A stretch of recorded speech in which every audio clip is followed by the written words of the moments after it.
नमस्कार. ॲडव्होकेट योगेश माकणे, अध्यक्ष लोकसंघर्ष पक्ष.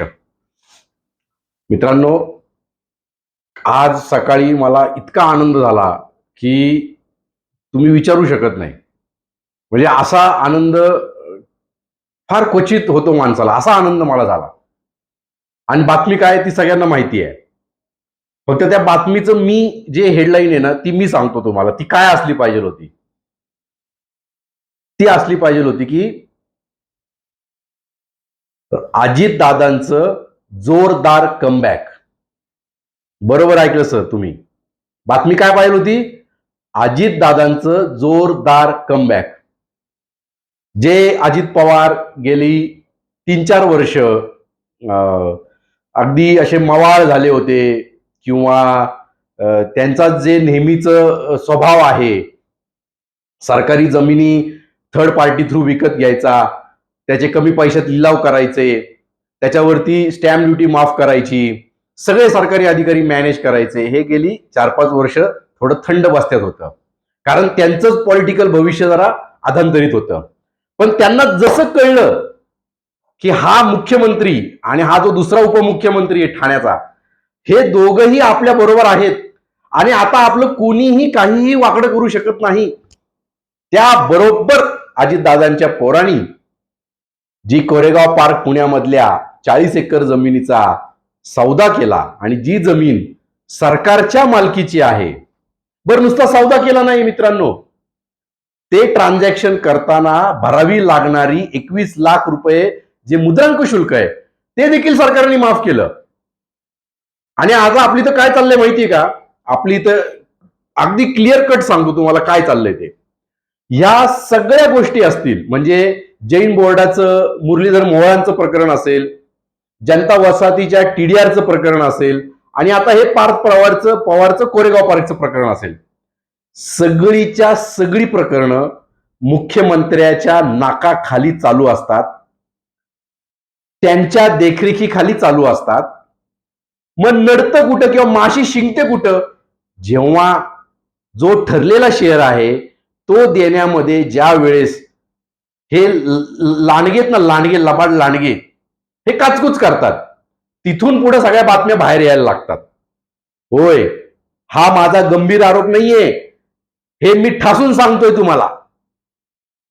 अहो, साधी गोष्ट आहे की जर का स्टॅम्प ड्युटी माफ करायची असेल तर त्याची विधिमंडळामध्ये, नीट ऐका, विधिमंडळामध्ये मान्यता घ्यावी लागते, कारण तो कायदा होतो. आणि असा एका नागरिकाला फक्त मुद्रांक शुल्क माफ करायचा कायदा भारतात, महाराष्ट्रात होऊ शकत नाही, कारण अजूनही इथं संविधानाचं, लोकशाहीचं राज्य आहे. मग तुम्ही मला सांगा की तो जो रवींद्र तारू होता सब रजिस्ट्रार, त्याच्यात एवढी हिंमत आहे का हो? अहो, इथं आम्ही डॉक्युमेंट करायला गेल्यानंतर आमचा 1 रुपया जरी कमी पडला, 1 रुपया, तरी आम्हाला 100 रुपयाचा नवीन स्टॅम्प काढायला लागतो आणि मग आमचं डॉक्युमेंट रजिस्टर होतं. त्या तारूमध्ये एवढी हिंमत आहे का 21 लाखाचा स्टॅम्प ड्युटी बुडवून डॉक्युमेंट करायची? म्हणजे याच्यामध्ये सगळ्यांचा हात मिळवलेला आहे, वरपासून खालपर्यंत फोन गेलेले आहेत. फक्त आता बळीचा बकरा कोण बनवायचा? तर तो तारू बनवायचा. आणि तो पण का बनवायचा हे तर त्याच्यापेक्षा जास्त इंटरेस्टिंग आहे, कारण तो तारू आता रिटायरमेंटला आहे. त्याला मस्तपैकी 4-5 खोकी दिलेली असतील, म्हणजे तुझी रिटायरमेंटची, तुझी आम्ही सगळी सोय केलेली आहे. आणि एफआयआरचं काय घेऊन बसलात? पोर्शे कार प्रकरणात बघितलं आपण काय झालं ते. नंतर सगळं थंड बातम्यात जातं, विटनेस मॅनेज होतात आणि तो आरोपी बाइज्जत बळी होतो आणि पेपरमध्ये बातमी पण येत नाही. आणि म्हणून हे अजितदादांचं कमबॅक मला तेवढंच इंटरेस्टिंग वाटतं आणि आश्चर्यकारक आणि आनंददायी देखील वाटतं. आनंददायी यासाठी वाटतं की गेली काही वर्ष ह्या अंधभक्तांनी जो उत्मात मांडलेला आहे, अजितदादा त्यांच्या बरोबर गेल्यामुळं त्यांना अशी खणखणीत मुस्काडात मारलेली अजितदादांनी. काय खणखणीत मुस्काडात? कारण ह्या अंधभक्तांनी लोकसभेच्या वेळेस आणि विधानसभेच्या वेळेस आम्ही जे सत्य बोलतोय, आम्ही जे हे राज्य आणि देश वाचवण्यासाठी कार्य करतोय, त्याची थट्टा केली, त्याची मस्करी केली आणि अजितदादाच्या बायकोला जाऊन मतदान देऊन आले. आणि आमच्याकडे छद्म पद्धतीने बघून हसत होते. त्यांना आज जी मुस्काडत मारली ना कमबॅक करून दादानी, ती चुम्मेश्वरी आहे. आणि ह्याच्या विरुद्धच लोकसंघर्ष आहे. आणि ज्या दिवशी अजितदादाला भाजपने बरोबर घेतलेलं होतं ना, त्याच दिवशी लोकसंघर्षाचा जन्म झालेला आहे, हे मी वारंवार सांगतोय. आम्ही तुमच्या बरोबर होतो कारण तुमच्यामध्ये काहीतरी नैतिकता शिल्लक होती. पण तुमची नैतिकता आणि नीतिमूल्य त्याच दिवशी संपवली आहेत ज्या दिवशी तुम्ही या दादाला बरोबर घेतलं. अहो, या दादानी पुणे शहरातली एक जागा सोडली नाही सरकारी विकायची. आज सरकारकडे जागांची कमी आहे, मनुष्यबळाची कमी आहे आणि असलेल्या जागा तुम्ही कमी लिलावामध्ये थर्ड पार्टीला, म्हणजे तुमचीच मुलं बाळ नातवंड त्याच्यामध्ये डायरेक्टर पार्टनर असलेल्या कंपन्यांना विकताय किंवा तुमच्या संबंधित बिल्डरांना विकताय. मग हे प्रशासन चालणार कसं? आज हे जे पूर्ण कोलमडलेलं प्रशासन आहे, हे चालवण्यासाठी सरकारकडे जागा पाहिजे. येरवड्याच्या पोलीस चौकीची जागा ही या दादानी अशीच विकली. सगळ्यांना माहिती आहे, मीरा बोरवणकर जे माजी सीपी होत्या पुण्याच्या, त्यांनी स्वतःच्या पुस्तकामध्ये नावासकट लिहिलेलं आहे. आणि म्हणून हे कमबॅक आहे ना, अतिशय म्हणजे धक्कादायक तर नक्कीच नाहीये. ते कधी ना कधीतरी होणारच होतं. ते झालं. देश विकला यांनी, देश. यांना सामान्य नागरिकाशी काही घेणं देणं नाहीये.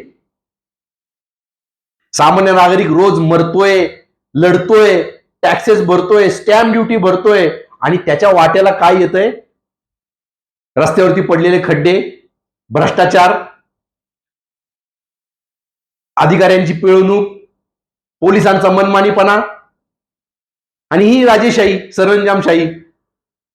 मी आणि माझा मुलगा काही करेल, कुणी प्रश्न विचारायचा नाही, असं होणार नाही दादा, असं होणार नाही. लोकसंघर्षाचा जन्म त्यासाठीच झालेला आहे.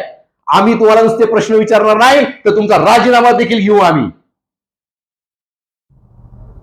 आणि लोकसंघर्ष या 3 लांडग्यांच्या विरुद्धच आहे. हो, हे 3 लांडगे आहेत. सगळं मुख्यमंत्र्यांच्या नाकाखाली, डोळ्याखाली चालू आहे, देखरेखी चालू आहे. आणि उघडं पडलं स्वतःहूनच उघडं करायचं. उघडं कशाला पडतंय? स्वतःहूनच उघडं करायचं आणि चौकशी लावायची. मग ती चौकशी चालते 5 वर्ष, 7 वर्ष, 10 वर्ष, त्यातनं काही निष्पन्न होत नाही. आणि चौकशी लावून तुम्ही सेंडिट कॅन्सल करू शकता का?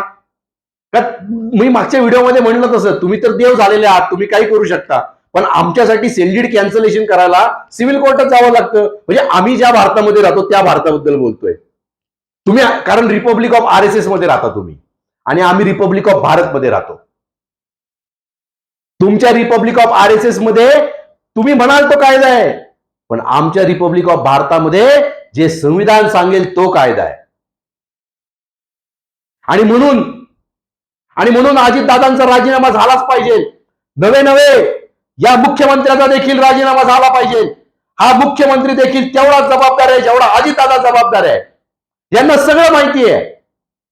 स्वतःचा कट नाही मिळाला म्हणून बातम्या बाहेर पेरायच्या, त्यातनं इन्क्वायरी बसवायची. हे न कळणे इतके आम्ही दूधखोरे नाही राहिलेलो आता.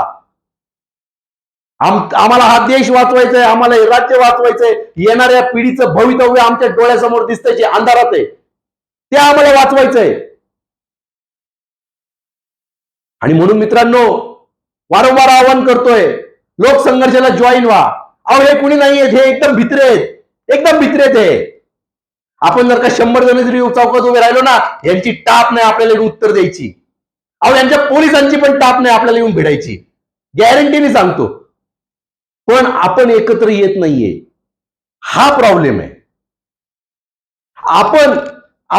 आपण इतके शंड झालेलो आहोत की आपल्या डोळ्यात देखत सगळं होतंय, पण आपल्या जाणीवा लोप पावलेल्या आहेत. आपली संवेदना संपलेली आहे. ती आपल्याला पुन्हा जागृत करावी लागेल आणि आपल्या स्वकीयांविरुद्धची ही स्वातंत्र्याची दुसरी लढाई पुन्हा एकदा आपल्याला सुरू करावी लागेल, जी आम्ही सुरू केलेली आहे. तुम्ही आम्हाला जॉईन व्हा. जय हिंद, जय महाराष्ट्र.